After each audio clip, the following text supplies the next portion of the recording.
sujud di itu malam pidato di Surabaya, tapi Surabayanya itu kita plesetkan jadi Gebang Banggu ya.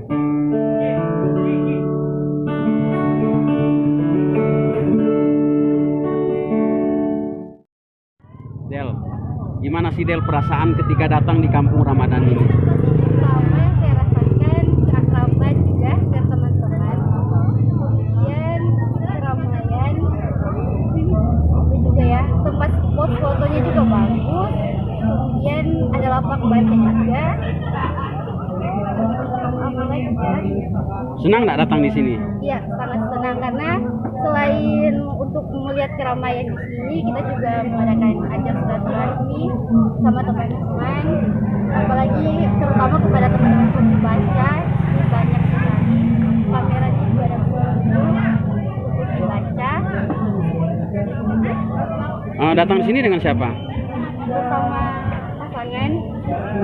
Kuliner sini gimana?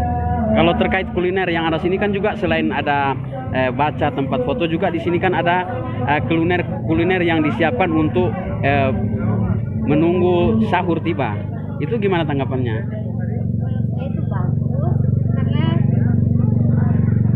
Jadi sampai sini untuk sahur juga di sini ya? tidak cuma sampai jam 12 saja baru keluar. Tidak bakal lama. Sip. Nama siapa itu? Dela. Dela apa? Dela Safitrika. Dela Safitrika. Banyak orang terasing, termasuk hal-hal yang paling spiritual itu pun sering kita